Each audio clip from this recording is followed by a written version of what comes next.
নমস্কার বন্ধুরা, আজকে আমি বানাচ্ছি পাবদা মাছের ঝাল। পাবদা মাছের ঝালে আমি প্রথমে ভালো করে পাবদা মাছটাকে ভেজে নিয়ে আদা, পেঁয়াজ, রসুন অল্প করে নিয়ে আলাদা করে রেখে দিয়েছিলাম, সেটাই একবারে মেখে দিলাম। তার মধ্যে আমি মিশিয়েছি হলুদের গুঁড়ো আর কাশ্মীরি লঙ্কার গুঁড়ো। এই দুটো গুঁড়ো একসাথে মিশ্রণ করে পুরো মিশ্রণটা সমেত পাবদা মাছ ভাজার মধ্যে মিশিয়ে দিলাম, কারণ পাবদা মাছে বেশি নাড়ানাড়ি করলে অনেক সময় ভেঙে যায়।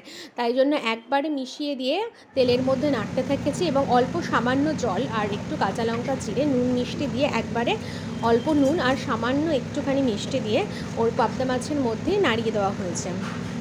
এবং দেখা যাবে যে এটা অনেক একটুখানি ফোটার পর কিছুক্ষণ বেশি ফোটাবেন না, কারণ পাবদা মাছটি ছেড়ে আসতে পারে মাংসটা থেকে।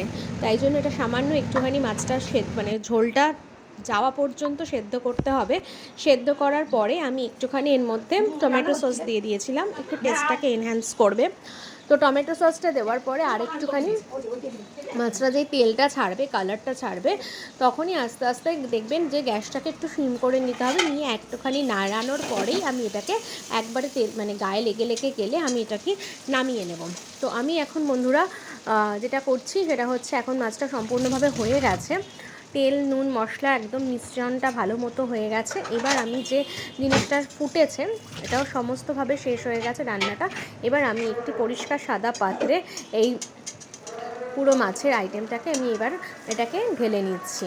দেখুন, মাছটা কিন্তু আমার একটুও ভাঙেনি, কারণ আমার যেহেতু বেশি মাছটা নিয়ে আমি নাড়াঘাটা করিনি, সামান্যই একটুখানি ভেজে তারপরে মশলাটা দিয়ে নাড়িয়ে দিয়েছি। তাই মাছটা সম্পূর্ণভাবে হয়ে যাওয়ার পরে আমি এটাকে নামিয়ে আমি প্লেটিং করে দিচ্ছি। এবং এটা গরম গরম ধোয়া ওঠা ভাতের সঙ্গে পরিবেশন করলে আর কিছু এটার সঙ্গে এক্সট্রা আপনার কিছু লাগবে না।